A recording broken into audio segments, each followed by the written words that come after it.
proactive ICT service provider Mogul Service. За өглөөний мэнд Могул Service-ийн төлөвлөгөө байна. За сайн Насанбат менежерийн та бүхэнд хэлсний дагуу өнөөдөр та бүхэнд би Copilot-ийн ахын шатны сургалтыг орхуулна. За эхний ээлжинд мэдээж яг өмнөх сургалтуудтай адилаар за presentation буюу Copilot-ийн танилцуулаар за тийм яагаад бид нар ашиглах ёстой давуу талууд за лицензийн төрөлүүд ихтэй presentation байдлаар орхуулна. За тэгээд үлдсэн хэсэгтээ бид нар демо байдлаар буюу тийм Copilot-ыг ашиглаад өдөр тутмын ажлуудаа хөнгөвчлөх за цаашлаад автоматжуулах гэхтэр демо хэлбэрээр оруулна. За тэгээд төгсгөлд нь та бүхэн надаас бүсэн асуултуудаа асуугаад тийм боломжит хариултуудыг авах цаашлаад лицензийн бусад мэдээллүүдийг авах бүрэн боломжтой. За өнөөдрийн ажендагаа танилцуулчихъя. За эхний ээлжинд бол Copilot-ийн танилцуулга орхуулна. За Microsoft Copilot гэж юу юм бэ те? За дараагийн хэсэгт нь бол лицензийн төрлүүд яг ямар лицензүүд байдаг вэ? За лицензүүд яг ямар онцлогуудтай вэ? За цаашлаад Copilot-ийн өдөр тутмын хэрэглээний тохиолдлуудыг кейсүүд өдөр тутмын яаж ашигладаг вэ? За мөн зах зээл дээр байгаа хамгийн том өсөлтөгчтэй адил төстэй софтвер програм гэвэл за ChatGPT байгаа. За Microsoft болон Copilot-ийн хоорондын харьцуултуудын талаар товч мэдээллүүд байгаа. За мөн collaboration буюу Microsoft-ийн бусад аппликейшнууд экосистемтэй хэрхэн холбогдох талаар орхуулна. За тэгээд төгсгөл хэсэгт нь бол мэдээж future developments буюу ирээдүйн одоо хөгжүүлэлтүүд боломжуудын талаар танилцуулаад за демо болон Q&A гэсэн хэсгээс өнөөдрийн вебинар маань бүрдэх болно. За introduction буюу Copilot-ийн тухай танилцуулга хэсгээс эхлэе. За Microsoft-ийн Copilot нь яг ямар зориулалттай вэ те ямар үндсэн чиг үүрэгтэй вэ гэвэл empower users буюу хэрэглэгчийг чадварчлуулах те өдөр тутмын хэрэгэлдэг маш олон таскууд байдаг. Тэдгээр таскуудад Copilot маань туслах үүрэгтэй байгаа.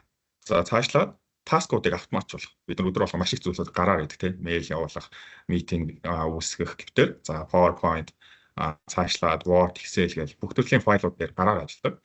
За эдгээр гар таскуудыг за автоматжуулах боломжийг олгодог. За мөн insight буюу workflow дээр бас improve хийх. За цаашлаад шийдвэр гаргалтанд туслах үүрэгтэй. Ийм AI буюу хиймэл оюухан байгаа. За Copilot-ийн key feature буюу үндсэн одоо чадварууд гэж байна. За хамгийн ихнийх нь бол natural language гэж хэсэг байгаа.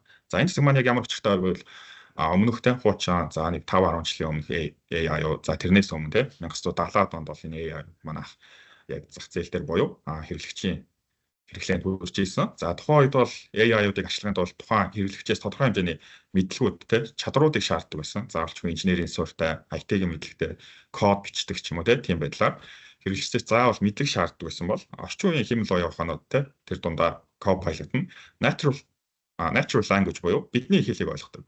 За бидний өдөр тутмын яриандаа ашигладаг энгийн хэл, те бичгийн хэл, текст хэл, за цаашлаад яриа, те аудио, видео гэдэг бүх төрлийн бидний хэлийг ойлгох боломжтой. Тэгэхээр хэрэглэгч болгон Copilot-ыг ашиглаад хүссэн мэдээллүүдээ олох, те цаашлаад датаг ашиглах, шийдвэр гаргах, таскуудыг автоматжуулах гэвтэр энгийн хэрэглэгч болгон Copilot-ыг ашиглах боломжийг олгож байгаа гэсэн. За цаашлаад контент буюу те таны байгаа мэдээллүүдээр тулгуурлаад танд санал болголтыг өгдөг. За магадгүй те тань дээр байгаа датанууд, файлууд дээр тулгуурлаад энэ тухайн одоо таск дээр ийм акшн бол зүгээр байна те. Та ингэж хэлжүүл мэйл дээр ингэж дарааталчвал таны мэйл илүү оновчтой байна гэвтэр танд илүү suggest буюу туслах зорилттой. За тэгээд мэдээж түрүүн онцлсан task automation гэдэг хэсэг орж ирнэ. За Microsoft-ийн бол маш том экосистем байгаа. За бидний нэгэн мэдэх нь бол 365 тийм бидний өдөр тутмын ашигладаг. За энэ 365 дээр автоматжуулалтыг хийх боломжийг олгож байгаа. За тэгээд төгсгөлт нь бол integration буюу Microsoft-ийн бусад аппликейшнууд түрүүнд дурдсан Teams, Outlook, PowerPoint зэрэг аппликейшнуудтай шууд integration буюу холбогдож ажиллах боломжтойгоор даваа талтай. За яаж integration буюу тийм холбогдож ажиллах вэ гэдэг асуудал орж ирнэ. За магадгүй би нэг уулзалт хийх гээд митинг хийх гээд тийм хүнтэй гараараар одоо Teams руугаа ороод Outlook руугаа ороод тухайн хүнээс эсвэл профайл руу ороод сул цагийг ханддаг тийм. За тэгээд доор нь тайлбаруудаа бичдэг. Энэ уулзалтыг тэдний өдөр хийцгээе. Ийм зориултаа уулзалт дээр гараар бичдэг тийм. Тодорхой хэмжээний таск таны ажлын цагаас нэг 5-10 минутыг зоолт түг авдаг. Тэр ажлыг та шууд Teams дээр ороод эсвэл Outlook дээр ороод шууд автоматар нэг товч дараад тухайн үед шууд уулзалт цаг товлох тийм мэйл явуулах боломжийг олгодог гэсэн. За мөн цаашлаад Microsoft-ийн таны дээр байгаа датанууд дээр тулгуурлан танд мэдээллүүдийг гаргах боломжтой. Миний хувийн файлууд гэж болно, компани SharePoint гэж болно тийм. Бүхэл датанууд дээр тулгуурлаад танд хэрэгтэй мэдээллүүдийг шууд хамгийн оновчтойгоор гаргаж өгөх боломжийг бүрдүүлдэг гэсэн үг. За цаашдаа лицензийн төрлүүд байгаа. За Copilot маань яг ямар лицензтэй бэ? Лицензүүд маань яг ямар давуу болон сул талыг агуулдаг вэ гэдэг талаар та бүхэн товчхон ойлголт өгье. За эхний хэлжинд subscription модель буюу төрөл болоод ирчин модель subscription. За яагаад subscription гэдэг вэ? Copilot-ыг бол та бүхэн түрээслэх буюу subscription гэж авдаг. За сар болгон улирлаар жилээр өөртөө тааруулаад хүссэн байдлаар ашиглах боломжтой гэсэн. Энэ маань та бүхэнд уян хатан нөхцөлийг бүрдүүлж байгаа. Та магадгүй нэг сар ашиглах шаардлагатай байж болно тийм. За эсвэл жил ашиглаж болно энэ байдлаар та өөртөө тааруулаад хүссэн байдлаар сонгож болно гэсэн үг. За мөн цаашлаад бүхий л хэмжээний тийм бүхий сайзын одоо SM гэж ярьдаг тийм small medium за цаашлаад enterprise төвшөнд бол эдгээр лицензийг ашиглаж болно. За эсвэл бол нэг хүнч лицензийг ашиглаж болно. Энэ дээр ямар нэгэн лимитийн тоо бол байхгүй. Тэгэхээр магадгүй хилц дундаа ч нэг лицензтэй байх боломжтой гэсэн. За лицензийг цаашлаад хоорондоо шилжүүлэхтэй байдлаар ашиглахаас бүрэн боломжтой. За enterprise лиценз болон за хувь хүний хэрэглэгчийн лиценз хоёр юугаар ялгаатай вэ гэдэг хэсэг орж ирж байгаа. За энэ дээр бол маш томоохон нэг ялгаа гарч ирж байгаа. За энэ яг ямар ялгаа гэвэл хувь хүний лиценз байгаа, personal буюу тийм. За family байж болон цаашлаад ганц хүн за эсвэл гэр бүлээр ашигладаг. За тус лиценз дээр бол зөвхөн тухайн Copilot маань тухайн хүний дата дээр буюу тухайн хүний файлууд мэдээллүүдээр ажилладаг.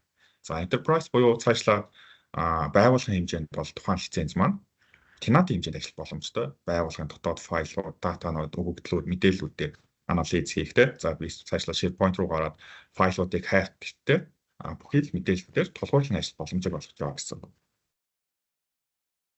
За Copilot-ийн маань хэрэглээний хамгийн гол хэсэг орж ирж байгаа тийм use case буюу өдөр тутмын ажилдаа хэрхэн ашиглах вэ? За юм асууж болох юм уу? За ямар асуулт асууж та одоо. Хай лицензтэй холбоотой асуудал нэг тодорхой. Одоо энэ Microsoft 360 аккаунтуудтай байгаа хгүй лицензтэй юзерүүдтэй. За basic байна, стандарт байна тий. Тэнгүүт энэ дотор нь Copilot байна гэдэг. За тэр яг нэг чат юм байгаад байна. Сая наадвал ч нөгөө апот дотроо Copilot оруулчлаа гэдэг нэг юм яваад байгаа шүү дээ өнгөрсөн оноос нэг сараас гулаад. Тэр нь яг ямар лиценз дотор байгааг юусоо олдгоо. Одоо бид нар энэ basic дээрээ ч юм уу стандарт дээрээ ч юм уу юм төлбөр төлөө тэрийг нь оруулалт юм боломж болцоо байна. Тэрийг л хайгаад байна л да. За байгаа. Тэрийг би та одоо демо хэсгээр харуулсан явчих төхөө болох. Демо хэсэг дээрээ. Лицензийн тухай ярьж байгаа шүү дээ хоёлаа. Лицензийнхаа. За үргэлжлүүлээ. За Copilot-ийг хэрэглэх гэдэг хэсэг орж ирж байгаа. За өдөр тутмын яаж ашиглах вэ? Бид нар өөрсдийнхөө ажлыг хэрхэн хөнгөвчлөх вэ гэдэг хэсэг маань орж байгаа гэсэн үг. За Copilot ашиглахад биднэрт хамгийн гол чухал 4 хэсэг байгаа. За ямар нэгэн байдлаар бид нар хиймэл оюухан ашиглаад эхэлсэн байгаа тийм. Бүгд free болгоно төлбөртөө pay гэдэг төрлийн сонголтууд байгаа зах зээл дээр бол. За ChatGPT байгаа, Copilot байгаа. За сүүлд сая DeepSeek гарлаа тийм. Бүх их төрлийн AI байгаа. За Microsoft-ийн онцолж байгаа өөрсдийнх нь яг зүгээс санал болгож байгаа зүйл бол та ямар ч асуулт тийм ямар ч одоо шийдвэр гаргасан Microsoft-ийн Copilot-ыг ашиглаж байгаа бол та асуултандаа эсвэл одоо оруулж байгаа даалгавартаа командандаа тийм prompt гэж ярьдаг ухаан текстэн дээр эдгээр 4 зүйлсийг заавалж дурдсан байх шаардлагатай. За нэг ихнийх нь goal буюу зорилго тийм. За яг юу гэсээд байгаа юм бэ Copilot-аас яг ямар хариулт авмаар юм. За энэ дээр бол жишээ нь гарцсан байна тийм. Би 3-5 pointтэй одоо лист гаргаж авмаар байна. За тэгээд контекст буюу за дотор нь яг ямар агуулгууд байх вэ? За энэ дээр бол бусд оронд дурдсан байна. Би энэ одоо митинг хийж байгаа. Энэ митингтэй холбоотойгоор мэдээллүүдийг авахыг хүсэж байна. За expectation буюу одоо хүлээлт яг юу хүлээж байгаа юм бэ? Ямар чиглэлийн respond, ямар өнгө хаястай хариулахыг хүсэж байгаа. За тэгээд source. Надад байгаа мэйл дээр тулгуурлаад, за эсвэл надад ирсэн чат дээр тулгуурлаа тийм. Эсвэл тэр хүний өгсөн хариун дээр тулгуурлаад гэхээр эдгээр 4 одоо prompt буюу утгыг агуулсан байдлаар Copilot-аас асуулт асуувал эсвэл даалгавар өгвөл тань хамгийн боломжит хариу гаргаж өгөх боломжтой гэсэн үг.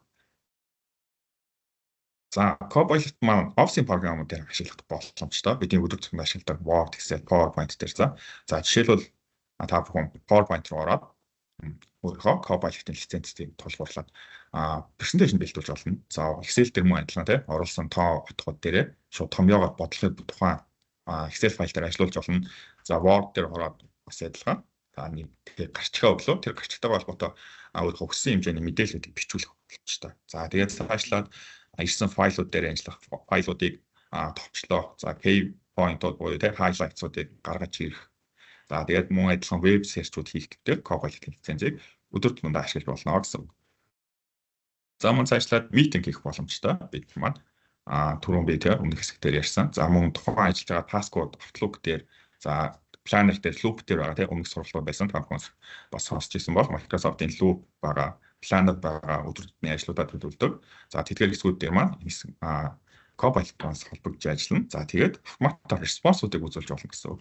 За өмнө бол нөгөө одоо Power Automate гэдэг бидний нэг лицензийн төлөв байдаг шүү дээ. Та бүхэн мэдж байгаа. Тодорхой нэгэн хүний гараар хийдэг тийм өдөр тутмын явуулдаг ажлыг автоматжуулалтаар товчлох боломжтой. За тэгэхээр бид нар автоматжуулалт хийхэд бол инженерийн ч юм уу тийм IT-ийн тодорхой хэмжээний мэдлэг шаарддаг бол за Copilot-ыг ашиглаад end user буюу хэрэглэгч маань өөрөө зүгээр гард орох лицензийн тусламжтайгаар автоматжуулалтыг бас хийх боломжийг олгож байгаа. За цаашлаад датануудын анализ хийж болно. Төрөл бүрийн дата байж болно. Датаны өгөгдөл маань бол мөн адилхан текст байж болно, график байж болно, видео, аудио байж болно. За аудионы хувьд гэвэл одоогоор бол 40 гаруй хэлийг нэмжиж байгаа. За англи, монгол, хятад гэдэг уучлаарай монгол хэл байхгүй. Англи, за орос, герман, солонгос, япон гэх улсуудаа тэрүүтэй 40 гаруй улсын хэл дээр бол чөлөөтэй ажиллах боломжтой. За ямар нэгэн өөр улсын хэлээс бол мөн адилхан хөрвүүлж болно. Магадгүй та англи дээр бичсэн текстийг шууд монголоор орчуулах, за эсвэл монгол дээр байгаа текстийг англи руу орчуулах гэдэг шууд бас давхар хөрвүүлж ажиллаж болдог. Мөн командуудаа та бас монголоор бичиж өгдөгөр онцлох боломжтой. Ямар нэгэн байдлаар те английн мэдлэг төвшин муу байж болно. За эсвэл цаашлаад бүхэл нь монгол дээр явах шаардлагатай байж болно. Тийм үү та бас Copilot дээр монголоор бичээд өөрийнхөө хариултуудыг авах цаашлаад ажиллах бас бүрэн боломжтой. За презентацийн маань нэг томоохон хэсэг байгаа. За энэ маань бол ChatGPT харьцуулсан хэсэг орж ирж байгаа. За ChatGPT-г бол хүн болгон ашиглаж байгаа тийм магадгүй байгаа хамгийн анхны нэг зах зээл дээр байгаа. За ChatGPT, Copilot хоёроо юугаар ялгаатай вэ? Copilot-ыг яагаад онцлоод байгаа гэдэг дээр та бүхэн хэсгээр тайлбарлах болно. За Copilot болон ChatGPT-ийн бол цаад суур буюу хөгжүүлэлт маань бол нэг компани хийгддэг. За цаагаар бол OpenAI гэдэг компани дээр тулгуурлаад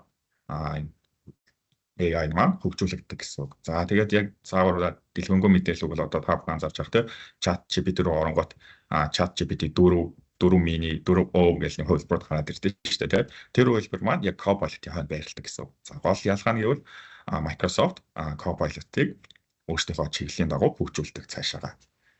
За ингэхээр биднэрт яг ямар давуу талууд гарч ирж байгаа вэ гэдэг маань хэлчих бол. За яг ямар давуу тал гарч ирж байгаа вэ гэвэл за ChatGPT бол зөвхөн веб хэлбэр дээр ажилладаг тийм таны браузер дээр ажилладаг. За магадгүй утсан дээр нэг аппликейшн хэлбэр ажилладаг байх.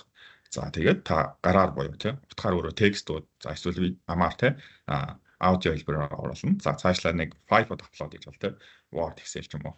За энэс илүүгээр бол хязгаарлалт нь болчихж байгаа. ChatGPT маань яг л тэр браузер дээр ажиллах боломжтой. За тийм браузер тань хариулт гаргаж өгнө. Цаанаас AI-аар за тэр хариултуудыг та цаашлаад өөрөө хэрэгтэй одоо контент тийм аппликейшн дээр ашиглана гэсэн үг. За магадгүй та нэг мэйл өчгөх байлаа тийм мэйлээ та эхлээд одоо хуулж аваад copy доод ChatGPT руу орууллаа. Тийм за имэйлийг драфтаад өг засаад өг эсвэл найруулад өгч юм уу тийм ямар байдлаар ChatGPT руу оруулаад ChatGPT-гаас буцааж текст хэлбэрээр аваад за тэгээд хэрэгтэй хэсэг рүүгээ хуулна гэсэн мэйл рүүгээ би одоо тийм Outlook ашиглаж байгаа бол Outlook рүүгээ буцаага copy доод оруулна. За ингэж бол жишээ нь ChatGPT-г ашигладаг бол Copilot маань Microsoft-ийн integration буюу одоо аппликейшнуудаа авчихсан. За тэгэхээр Copilot маань ChatGPT-гийн бүх зүйлийг чадна хийдэг тийм одоо веб дээр байгаа түрүүний дурдсан зүйлсүүдийг бүгдийн боломжтой бөгөөд дээр нэмээд Microsoft-ийн аппликейшнуудтай integration хийхээр даваа болчихж байна. За тэгээ бас нэг онцлог зүйл гэвэл Microsoft-ийн аюулгүй байдал нь онцлог зүйтэй. Таны бүх файлууд тийм Microsoft-д хамгаалагддаг гэсэн үг. Таны мөн хэрэглэж байгаа ChatGPT за Copilot-ыг ашиглаж байгаа датанууд маань бол цаашаа трейнинг буюу одоо AI сайжруулалтанд бол ашиглагддаг. За энэ дээр бол хэд хэд маш том жишээнүүд гарсан байдаг. За бид нар одоо Meta-г мэдэн шүү дээ. Facebook компани бас дотоод AI хөгжүүлдэг. За энэ AI-га хөгжүүлэлтэн зориулаад YouTube дээр байсан 1000 гаруй одоо content creator те зохиогч ирэхгүйгээр тухайн видеонуудыг ашигласан гэсэн асуудал гарч ирсэн.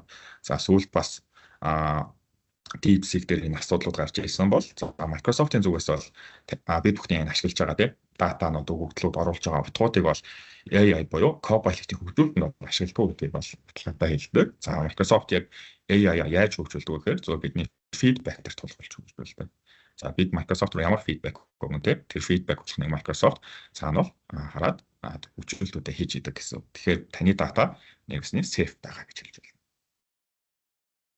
За энд ингээд миний түрүүний одоо яг дуурчсан хэсгүүдийг товчхон текст хэлбэрээр оруулсан байна. За ChatGPT бол голцоо текст дээр generate хийж ажилладаг. Бол Copilot бусад одоо productivity буюу төхөөрөмж аппликейшнууд дээр дэмжиж ажилладаг, generate хийх боломжтой. За мөн цаашлаад хэрэглэгч хүссэн хэлбэрээр хэсэлтийн зөвлөлтөөр ашиглаж болно. Basic байна уу, premium байна уу, стандарт байна уу альч байсан. За тэгээд Copilot ChatGPT маань бас төлбөртэй хэлбэр байдаг ChatGPT paid хэлбэр байдаг. Paid хэлбэрийн маань бас чаддаг зүйлсийг Copilot маань free хэлбэр гэсэн чадах боломжтой байдаг. Тэгэхээр та бүхэн Copilot-ыг өдөр тутмын ашиглаад эхлэх болно гэсэн үг. За бид нар бизнест яаж ашиглах вэ гэж бас өмнө жишээнүүдээр дурч ирсэн. За бизнест бол автоматжуулалтын data insight гэсэн хэсэг маань бол хамгийн гол чухал. Эдгээр маань бол бидний анзаардаг өдөр тутмын хийгээд сурцсан байдаг учраас гэхдээ биднээс бол маш хэмжээний цагуудыг авч идэг. Ялангуяа датан дээр датануудаа янзлан датануудаа файлуудаа оруулна, графикаа зурна, байгуулна, за Power BI, Excel гэх төрөл бүрээр зурдаг. Энэ бүхний та бүхэн бас автоматжуулалтын тусламжтайгаар маш амархан ерөөсөө 1-2 төвч дараад өссөн мэдээлэл өөртөө гаргах боломжийг бүрдүүлдэг гэсэн. За security гэдэг ороод ирж байгаа аюулгүй байдал. Аюулгүй байдал бол маш чухал болж байгаа. За таны бүх файлууд таны tenant-тэй байгаа. За таны бүх хайж байгаа search хэсгүүд, логууд, history зөвхөн танд үлдэнэ. Хэнийг орж харах боломжгүй админ байсан ч гэсэн таны search-ийг харах боломжгүй бүгд бол нууцлалтай байдаг. Тийм учраас та бол өөр бүхэн хүссэн байдлаар ашиглаж болно гэсэн тухай зэнзэг. За collaboration гэдэг хэсэг ороод ирж байна. За collaboration дээр бол товчхон ярьж байна. Яагаад гэвэл бид нар demo хэсэг дээр бүтэн зүйлээ Copilot-ыг Microsoft Office, PowerPoint, Excel, Word дээр ашиглаад явж байна. Тийм учраас бол энэ хэсэг ингээд товчхон бид нар алхасч болно гэсэн үг. За энэ дээр ингээд харагдаж байгаа баг. Бүхэл файлуудыг имэйлээр дамжуулж явж болно. За тухайн урт хэмжээний имэйл хийсэн байж болно. Эсвэл бүр огт мэдгүй хэл дээр имэйл хийсэн байж байна. Магадгүй Европын Азийн улс гэж бол имэйл мэдгүй хэл дээр хийсэн байвал заавал транслейт ороодох шаардлага байхгүй. Шууд хөрвүүлж болно. За цаашлаад suggest-ууд өгөн тань. За эдгээр зүйлсийг хийвэл та цаг хэмнэх боломжтой байна. Time management, календар гэж байна. Бид нар одоо өмнө бас вебинар дээр дурчижсэн. Календартай бас шууд синк хийж ажилладаг байна. За ирээдүйн хөгжүүлэлт гэдэг ороод ирж байгаа. Copilot-ийн маань. За ирээдүйн хөгжүүлэлт маань бол маш чухал хэсэг. За яагаад онцолж байгаа вэ гэвэл Copilot маань бол Windows үйлчилгээ систем дээр бол шууд одоо апдейт аваад ирсэн байгаа. Та бүхэн Windows 11-ийн сүүлийн хувьд 24H2-ыг ашиглаж байгаа бол анзаарсан бол доор нь Copilot-ийн icon ороод ирсэн байгаа. За мөн сүүлийн үед шинээр гарсан энэ жил бол өнгөрсөн жилээс эхлээд гарсан ноутбук маань тусдаа Copilot-ийн товчтой болсон байгаа. За тэр товчон дээр дараа шууд Copilot руу ордог. За мөн Copilot зориулсан тусгай процессор буюу одоо CPU-нууд гараад эхэлсэн. Ноутбукууд, лаптоп дээр за суурин компьютер зөвхөн AI зориулсан тусгай процессортой болсон гэсэн. За тэр процессорууд маань зөвхөн AI-тай зориулж ажилладаг. Тэгэхээр таны үндсэн процессортэй chipset, RAM-аас ашиглахгүй хоёр тустай ажлыг зэрэг хийх боломжийг олгож байгаа. За цаашлаад нөгөө бид бүхний feedback маш чухал гэж хэлж байгаа шүү дээ. Feedback дээр бид нар өөрсдөө яг Copilot-ыг яаж хөгжүүлмээр байгаа ямар функцууд бидэрт хэрэгтэй байна гэхээр фидбэкүүдийг өгөөд авах юм бол Copilot маань та бүхний одоо бидний хүсснээр хөгжих бас бүрэн боломжтой байдгаараа даваа талтай. За хамгийн сайжруулах шаардлагатай гол хэсгүүд бол Advanced Natural Language гэсэн хэсэг байгаа. За энэ маань болохоор дэлхийн нийтэд хэрэгжилж байгаа бүхэл хэлүүд байгаа За 200 гаруй улс орны хэл. За тэгээд дохионы хэл гэдэг.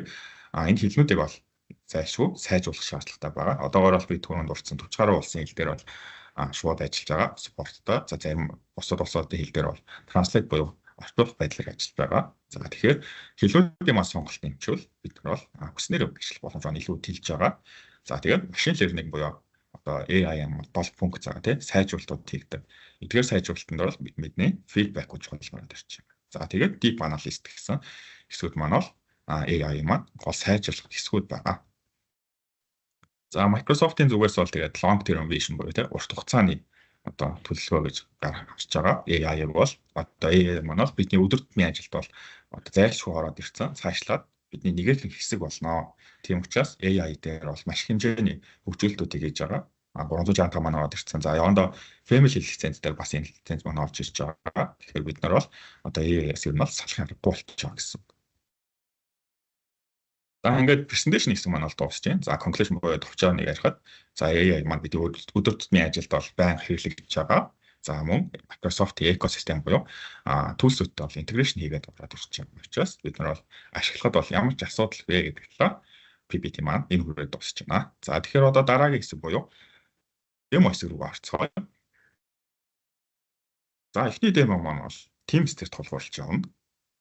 За би нэг демо чат үүсгэсэн байна те. За Teams бид өдөр тутмын ашигладаг. За миний анхны сургалтын дээр суусан хүмүүс бас маш сайн мэдж байгаа. Өдөр тутмын компани болон те танаа хэлсэн. Текст болон видео файлуудыг дамжуулах зорилготой юм аппликейшн байгаа.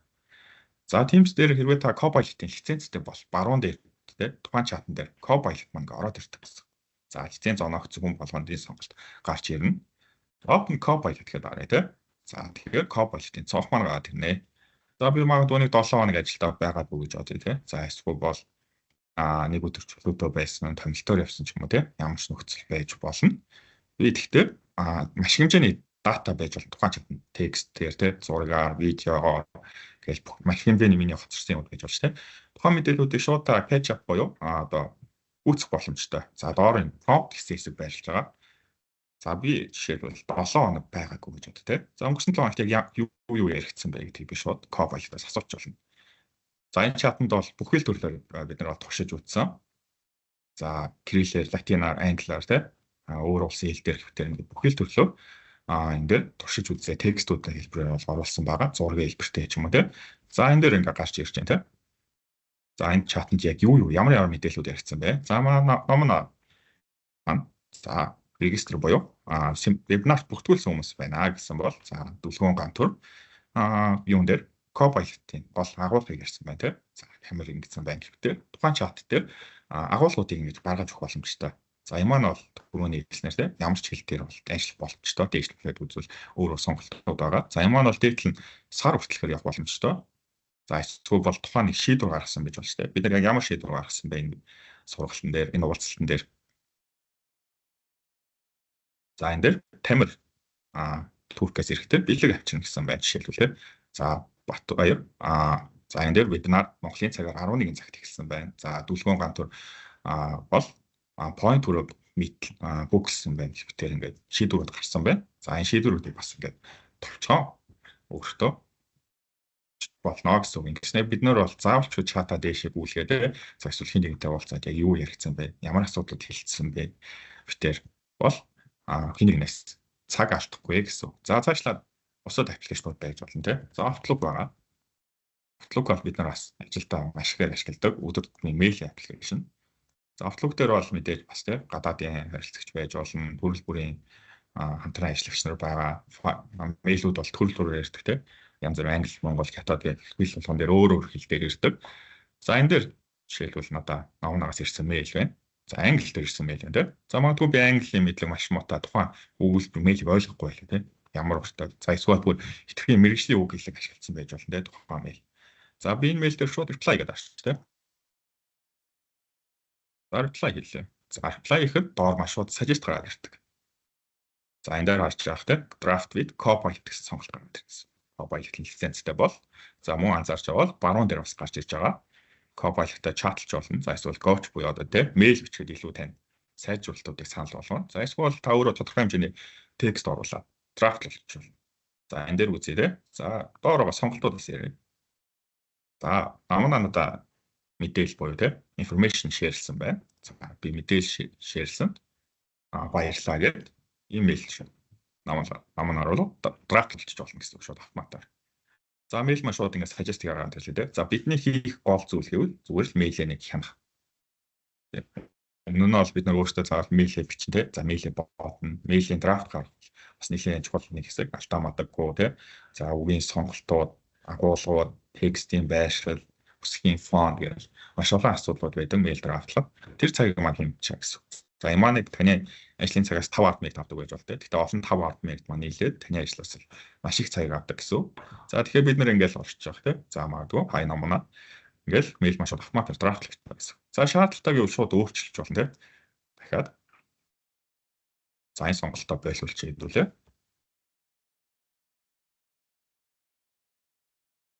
За дахиад өөрөөр драфтлаад үзье. Apply дарлаа. За custom гэж үзчих тэ. За магадгүй би тухайн мэйлийг ойлгоогүй байж болно тэ. За эсвэл бол дахиад уулзалт хийх шаардлагатай боллоо гэж бодвол дахиад энэ асуудлыг дэлгэрэнгүй ярилцгаая сонголтын дээр дараад дахиад өөрөөр мэйлээр драфтлуулж болно гэсэн. За энэ санал болгож байгаа мэйлүүд маань тухайн мэйлийн агуулгаас болж өөр санал болгох.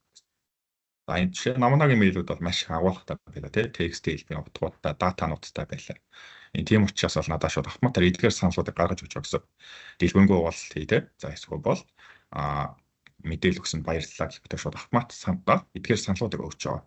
За цаашлаад энэ хэсгээ уртсгаж болно, богиносгож болно тий.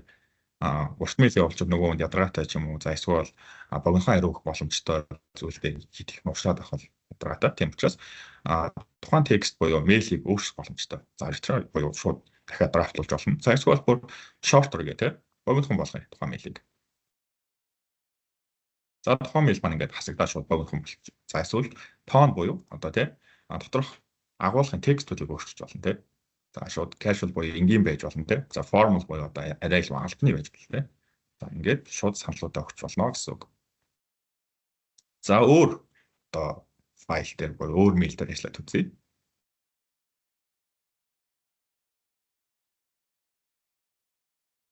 За надаа дэс холиод ирсэн мэйл байна тий. За энэ дээр бол жишээ нь Copilot Монгол англи хэлсэн текстийг хэрхэн таньж дүгнээд хариу бичиж байгаа үгүйг шалгацгаая гэсэн мэйл ирсэн байна. За энэ мэйл дээр бол ингээд Кирилл, Латин, англи тий 3 хэлээр ч юм уу текстүүд холилдсон байгаа. За энэ дээр шууд автоматар хэлээ Copilot хариу өгөх гээд үзье. За муу адилхан reply дарлаа. За доор сонголтууд маань гараад ирж байна. За тестийг хүлээж авсан гэдэгтээ хариу гаргаад өгье. За энэ дээр шууд баялаглаад хариу гаргаад өгчтэй боллоо. За эсвэл бол дахиад өөрчлөлт үзье.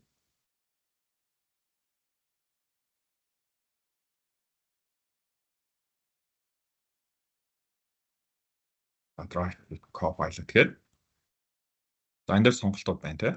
За тестийг ойлгосон гэсэн сонголт байна жишээлбэл.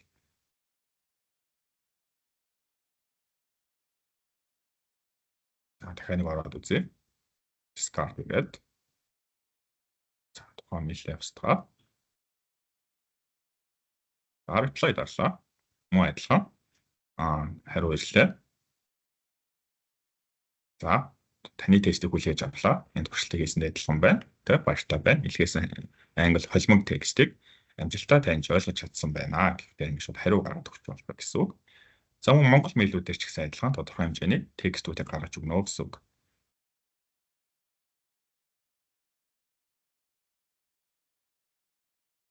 За надад энэ тусныг өөр мэйл ирсэн тэ. За энэ мэйл бол шууд англи дээр байна. За энэ дээр reply гэдэг дараад үзье. За одоо мэйл явуулахтаа хийдүүлээ боломжтой бол шууд монголоор драфтлах гэдэг үзье тэ. Монгол хэл дээр. За жишээлбэл мэйл дээр. За wrap хийх асуудал гарч дутагдсан байна тэ. Эдгээр доор байгаа текстүүдийг. За энэ дээр би мэйл хүлээнлээ.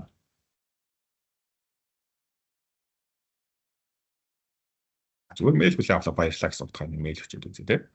За ингээд энийгээ shorter бол уучлаарай. Longer гэдэг болгоод үзье. Уртаар. За энэ дээр маань баг зэргийн хэлний асуудал гараад ирж байгаа. Орос монгол нөгөө хэл маань бас төдийлөн ялгаагүй ойролцоо байдаг учраас хэлний асуудлууд үе ороод ирдэг. Тийм учраас бол энэ дээр та бүхэн дахиад 1-2 удаа оролдоод үзэх асуудал байж боломжтой. За мөн цаашлаа тухайн үедээ митингүүдийг хийж болно. За митингийг бол өмнөх сургалтууд дээр орж ирсэн те. Заавал Teams-ээр дамжаад орчдөг ч юм уу. Outlook дээр календар руу ороод олцдог бол за тухайн хүн дээр мэйл дээр шууд 2 дараад тухайн хүнтэй шууд Copilot-оор ашиглаад митинг шууд үүсгэх боломжтой. За шууд юуны маань уулзлын маань гачиж өгөх гэж байгаа тийм. Надад ирсэн бит хоёрын харьцсан мэйл дээр тулгуурлаад тухайн хариу маань шууд уулзлын маань гачиж гараад ирчих. За доор нь яг юу ярилцах гэж байгаа юм бэ гэдгээ гараад ирдэг гэсэн. За дээр тулгуурласан Outlook-ийн мэйл дээр тулгуурлаад доошлоод энэ ажендагийн дагуу эдгээр одоо топикуудыг summarize хийе гэж гаргаад ирдэг гэсэн. За ингээд энэ дээр боломжит цагийг шууд санал болгодог гэсэн. За энэ дээр одоо бидний орчин сургалт маань тий. За энэ сургалт энэ хоёр хүн хоёулаа сургалттай байгаа учраас эндгээр цагууд боломжгүй гэдэг шууд тухайн хоёр хүний ч юм уу тий. Тухайн улсны орхон хүмүүсийн боломжит цаг дээр шууд гаргаад ирдэг гэсэн. За би энэ цагийг өөрчлөөд үзье тий. Тэнгүүд за завгүй байна, боломж байна, өөр уулзалтай тий. За цаашлаад өөрчлөөд яг сул цагууд маань ингэ шууд гаргаад ирдэг гэсэн. За тэгэхээр бидний бас нэгэн ажлын нэг хэсгийг бол хөнгөвчлж байгаа гэсэн үг.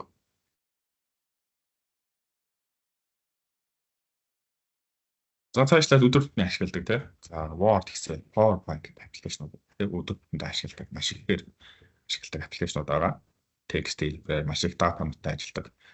За эдгээр аппликейшн дээр яаж ажиллах вэ гэсэн маань бас нэлээд хэмжих бол. За би шинээр blank page нээлээ тий. За Copilot assistant-тэй бол шууд энэ дээр гараад ирнэ тий. Яг юуны тухай бичүүлмээр байна. За эсвэл муу адилхан баруун дээр Copilot-ийн маань icon байршиж байгаа. За энэ дээр prompt гэж ярьж байна тий. Өмнө нь ярьж байсан. Prompt-ууд маань ингээ автоматар шууд suggest-ийг гараад ирдэг. За юуны тухай бичүүлмээр тий. General idea. За эсвэл бичсэн зүйлсээ sharpen-гүй сайжруулалтууд их тий. Энэ дээр improve хийх гэдэг самплуудыг оруулж өгч болно. За би жишээ нь эрүүл хоол гэсэн зүйлс бичээд үзье. За эрүүл хоол гэж зүгээр явуулч тий. Эрүүл хоолны тухай яг юу мэдээлэл гаргаж өгье.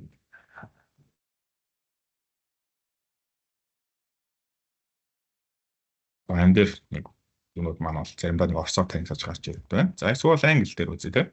Гэлээ. За шинээр үзлээ. За би өмнө нь орж ирсэн вебинар орж ирсэн. Teams тий. За тэгээд цаашлаад Outlook. За Planner. За эдгээр аппликейшнууд тий. Эдгээр аппликейшнуудын тухай вебинар орж байна.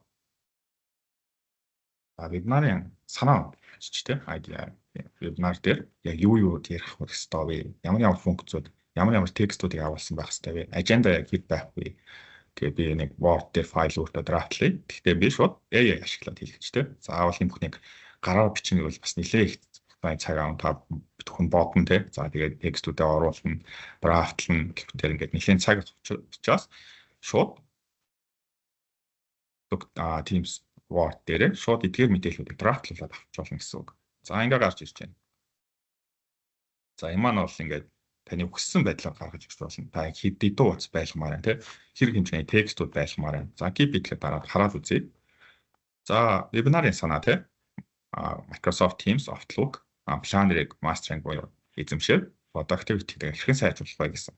За introduction хэсэг дээр бол яг энэ хэсгүүд байна тий. За вебинарын agenda бол ийм тайлбартай байна. Эхний ээлжинд welcome тий introduction. За тэгээд Teams-ийн болгон танилцуулга. За Teams-ийн integration, Planner-ийн task management. За тэгээд доошлуулаад хараад үзье. За Teams-ийн overview байна. За integration-ууд байна. За ингээд вебинарын маань icon гараад ирж байгаа гэсэн. За эдгээр файлууд маань давхар нөгөө OneDrive дээр хадгалагч чинь аккаунт дээр хадгалагч тийм учраас дарааны мэдээллүүдийг хүссэн үед ороод харчих болно. Ямар нэгэн байдлаар бичсэн тийм оруулсан текстүүдээ алдах бас эсэлгүй гэсэн үг.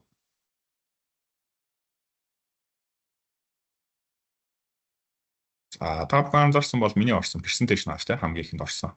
За энэ presentation-ыг бол би Copilot ашиглаж хийсэн. За Copilot-ыг ашиглахдаа бол маш амархан PowerPoint дээр. За presentation бэлтгэхэд бол бас маш хэмжээний цаг авдаг. За ялангуяа бусад албаны инженерүүдтэй за PowerPoint-тай танилцж хэмжээг ч юм уу тийм ажил дээр дөнгөж шинээр орж байгаа хүмүүс ч бас байдаг. PowerPoint хэрэгэлж сураагүй. Тэр хүмүүст бол маш тустай. За яг яаж драфтлуулах вэ гэвэл за PowerPoint руу орлоо. Баруун дээр Copilot icon гэж байна. За энэ дээр нөгөө prompt буюу бэлдэн сонголтууд маань гараад ирдэг. За create гэдэг та өөрөө source-ыг оруулж өгч болно. Надаа ямар нэгэн байдлаар Word тий за PDF гэх төрөл бүрийн файлууд байгаа. Тухайн файлуудыг та шууд апплод хийгээд өгч болно гэсэн. За энэ файлуудыг ашиглаад надад presentation бэлдэж өгнө. За эсвэл бол create буюу шууд өөрөө арчиж болно гэсэн. Шууд текст. За энэ дээр юуны тухай presentation бэлдүүлэх гэж байгаа вэ гэдгээ шууд оруулна гэсэн утга маань. За энэ дээр бол 2000 хүртэл хэмжээний текстийг авах боломжтой. Та тэгэхээр нөгөө түрүүний хэлснээр тий за goal буюу гол зорилго, за хүлээлт тий за source гэд за тэгээд яг ямар агуулгатай байх вэ гэдгээ дээр тайлбарлаж өгнө гэсэн. За энгийнээр үзчихье тий. За би зүгээр Copilot гэхэд бангаар бичээд үзчихье. За миний оруулж байгаа энэ утга бол одоо хамгийн байж болох муу утга гэсэн. Тэг зүгээр л Copilot гэж бичсэн. Ямар ч дэлгэрэнгүй тайлбар байхгүй, яг ямар агуулгатай байх ёстой юм гэх тайлбар байхгүй учраас яг оруулж байгаа гараас оруулж хамгийн муу тайлбар байгаа. За зүгээр Copilot гэдэг утга оруулаад надад 19 утастай юм слайдтай презентацийн цаг хугацаа санал болгож байна те. За Copilot-ийн танилцуулга, за түүхүүд, за daily өдөр тутамдаа хэрхэн ашиглах болох. За communication-ууд за тэгээд цаашлаад мөн түрүүний байсан advanced feature гэсэн зүйлийг оруулж өгч байна. Шаардлагатай юу нэмж хасч болно те. Шинээр topic нэмье, шинээр сэдв нэмье. За эсвэл энэ хэсэг хэрэггүй бол тухайн хэсгийг бас хасч болно. За тэгээд энэ презентацийн маань санаанууд те гэсэн үг маань танд таалагдж байна, болж байна гэж үзвэл шууд generate гэдээ арчин. За энэ маань одоо бидний эрэхтэй презентацийг шууд generate буюу гаргаж өгөх ажлыг ол хийж байгаа.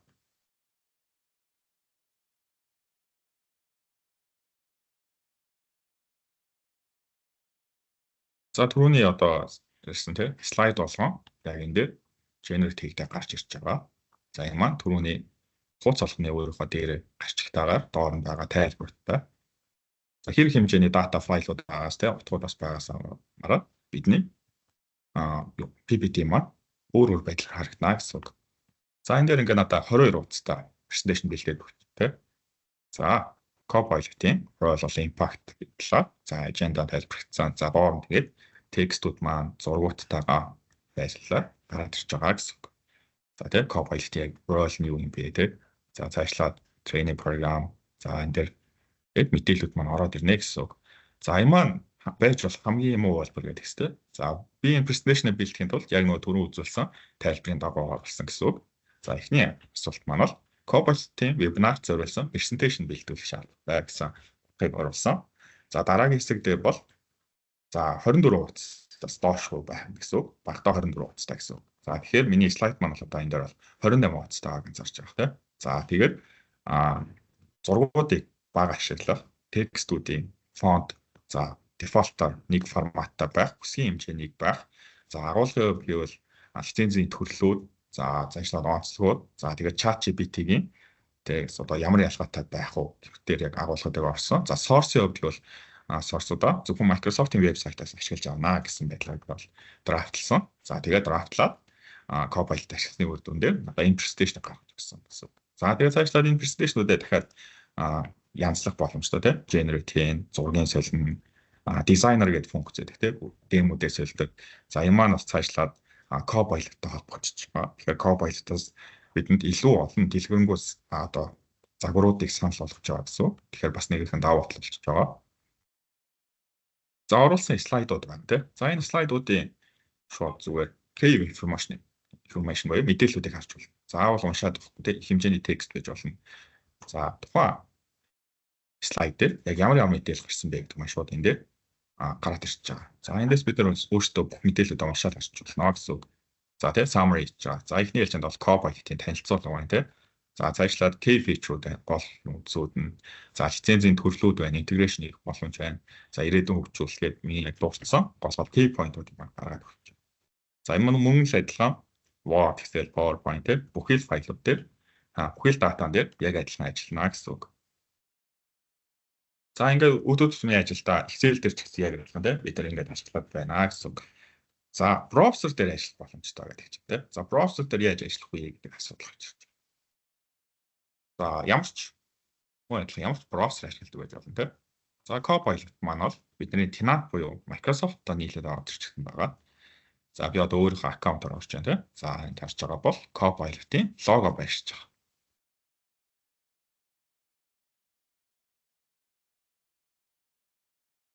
За энэ тухайн Copilot-ийн icon дээр логон дээр дарахаар дараах хэсэг маань миний маань гарч ирнэ. За энэ дээр анзаарч байгаа бол work column, web гэсэн хоёр хөлбөр байгаа. За энэ маань paid буюу тийм лицензтэй хөлбөр маань бол ийм дараах байдлаар гарч ирнэ гэсэн. За бид нар ямар нэг байдлаар лицензгүй ороод үзье тийм. За би өөр браузер үзье. За би Google Chrome гэдэг браузерыг нээе. За би энэ браузерыг төдийлөн ашигладаг. За энэ браузер дээр бас лиценз оруулаагүй байдаг. За тийм учраас Chrome браузер дээр би одоо Copilot-ыг нээж үзэх гэж байна. За Copilot гэж бичээд байж тээ зүгээр Google-ээр. За Copilot-ийн линк гарч ирж байна. Copilot-ийг Microsoft.com. За лицензгүй бол бидэрт ингэж харагдана гэсэн Copilot байна. За баруун дээр sign in гэж байна те. За мөн лицензгүй байсан ч гэсэн мэдээж ихтэй аккаунтаараа олж болно. За энэ sign in дээр нь бол бид бүхний аккаунтууд харагдаа явчихна гэсэн. За тэгээд бид бүхний яг ChatGPT ашиглаж байгаа те. ChatGPT-ийн текст хөлбөртэй адилхан гэсэн үг. За энэ дээр хүссэн датаудаа оруулж болно те. За би түрүүн сая Copilot-ийн тухай Teams-ийн тухай вебинар бичсэн бол те. За би лицензийн ялгааг хараад үзье л да те. За Microsoft Business Standard versus Basic гэдэг. За энэ хоёр лиценз яг юугаар ялгаатай юм бэ гэдээ хайчиж байна гэсэн тийм. За би энэ лицензийн ялгааг мэдэхгүй байж бол тийм. Заавалч вебсайт руу ороо. За эсвэл өөрөө гайгаа тийм датанд анализ хийгээд цаг үрээд авах шаардлагагүй гэсэн. Ингээд бичвэл бол ялгаа удан гараад ирчих. За лицензийн төрлүүд, давуу талууд тийм сервисүүд гэдэг. За ингээд бид нар өдөр тутмын ажилдаа яг үнэгүй хөлбөрийн ч гэсэн ашиглах боломжтой. За харин paid хөлбөр буюу тийм одоо лиценз аваад яг юугаар ялгаа тавиа гэдэг маань яг энэ хэсэг цонхноос харагдана гэсэн үг. За work хэсэг дээр бол бидний tenant буюу Microsoft-ийн аккаунттай холбогдоод датаудыг анализ хийж болно гэсэн. За дараагийн уулзалтанд би бэлдэх шаардлагатай байна тийм. За дараагийн уулзалт наваа бэлтгэхэд туслахыг бид арчээ тийм. За энэ дараагийн уулзалтууд гараад ирчин шууд. За би 2:30-аас энэ сургалттай байна. 5:30-аас митингтэй байна гэж гараад ирчих тийм. За би тэгвэл 5:30-ийн митингээ сонгоё тийм. За 5:30-ийн митингээ дараад үзье. За 5:30-ад ямар митинг болох ч байгаа вэ тийм. За митинг дээр юу яригддаг вэ гэхээр шууд ингээд одоо мэдээллүүдийг санал болгоо гараад ирнэ гэсэн. За 5:30-аас Scrum митинг болно тийм. За 5:30-ийн митинг болцоо яригддаг зүйл нь өдөр тутмын ажлын репортууд тийм. За асуудлууд, дараагийн өдөр хийгдэх ажлууд, за тухайн уулзалтанд орж байгаа хүмүүс маань байна тийм. За эдгээр хүмүүс уулзалтанд орж байна. За уулзалтанд орохдоо бэлтгэх зүйлсүүд тийм. За таскуудаар review хийгээд үзье. Асуудал байгаа юу? Маргаашийн ажлаа төлөвлөсөн үү? Тэгэхээр тухайн уулзалтанд шууд ингээд холбоотой мэдээллүүдийг надад гаргаад өгч. За цаашлаад өөр аргаар ашиглаж үзье. За дахиад шууд new chat гэдээ арчээ тийм. За баруун талд анзаарч байгаа бол таны хайсан бүхэл мэдээллүүд ингээд дата болоод хадгалаад үлччихдэг history болоод яг browser-ийн history-тай адилхан гэсэн үг. Тэгэхээр дараа нь буцаага тэндээс хүссэн мэдээллүүдийг харж болно гэсэн үг. За эндээс өөр юу байна тийм. За би тухайн өдрөө бэлтэж болно. За mail inbox catch up хийж болно тийм. За тухайн хүнээс ирсэн мэйлүүд байж болно. За тэгээд prompts гэж хэсэг байдаг. За энэ дээр бол Microsoft-ийн зүгээс бол бидэнд олгож байгаа хамгийн сайн prompt буюу одоо командууд гэж хэлж байна энгийнээр тийм. За эдгээр командыг ашиглавал таны ажил хамгийн одоо best хариу гаргаж өгнө.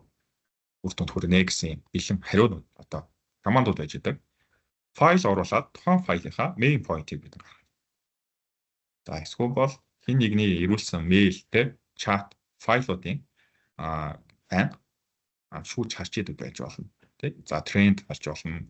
Өөрийнхөө таскуудыг трак хийж болно тий. За планер, to do, checklist гэж бас файлуудыг харж болно. За энэ дээр мөн категориудаар байдаг. За мөн код байгаа тий. IT-ийн бол тий код бичдэг хөгжүүлэгч нар кодуудыг ашиглаж болно. За catch up байгаа, learn байгаа тий. Сурахад хэрэгтэй. Түрүүний хэсгүүд байна шүү дээ. Эдээс та бүхэн өөрсдөө тааруулаад чагтлаад промптуудыг харж болно гэсэн үг. За эндээс нэг промпт ашиглаад үзүүлээ. За би календарт байгаа. За эсвэл бол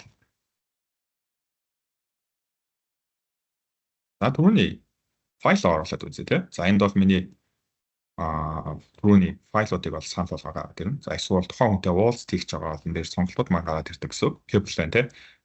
За файлууд байна. За миний сая түрүүний нээж үзсэн файл бол жишээ нь Copilot-ийн файл байна. За Copilot-ийн файлаа сонгоод энэ файлыг PowerPoint-ийг гаргаж өгөө гэж бодлоо. За түрүүнийхтэй адилхан тий. Надад дэлгэрэнгүй хариу гаргаад өгч байгаа гэсэн. За тэгэхээр энэ маань 365-ын tenant дээр байгаа тий SharePoint дээр байгаа OneDrive дээр байгаа файлууд, датаууд, өгөгдлүүд дээр холбогдож ажилладаг гэсэн. За тэгэхээр нөгөө ChatGPT-ийн гол ялгаа нь гараад ирж байгаа. ChatGPT бол integration буюу холбогдож ажиллах боломжгүй. Та бүхэн утгуудаа гараараа зөөж оруулдаг нэг нэгээр тий. Файлуудаа копидэн, текстүүдээ оруулна, файл апплод хийн. За тэгээ гарч ирсэн датаг буцаагаад зөөдөг байлаа ашигладаг бол тийм юу маань Copilot маань шууд ингэ холбогдоод ажиллаж байгаа. За цаашлаад митингүүд байгаа тийм. Митинг дээр бас адилхан тухайн митинг дээр гарсан key point-ууд, уулзалтууд, таскууд шууд автоматар үүсэх байдлаар ажиллаж болно. За prompt gallery гэж ярьдаг. За энэ дээр яагаад гэвэл бүх командууд байгаа гэсэн үг. За сүүлийн 48 цагийн таскууд байна. За эсвэл бол мөн адилхан өөрөө prompt бичиж болно гэсэн. Өдөр тутмын ажилладаг нөгөө автоматжуулалт гэж хэлдэг тийм. Өдөр тутмын хэрэгэлдэг таскуудаа өөрөө prompt болгоод оруулах. За prompt-уудаа оруулаад цаашлаад тэгээд худаа ашиглаж болно. За эсвэл tenant хэмжээнд ашиглаж болно гэсэн үг тийм.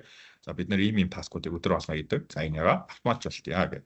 Энд дээр өөрөө prompt-уудаа оруулаад тухайн prompt-уудаа ашиглаж болно гэсэн үг.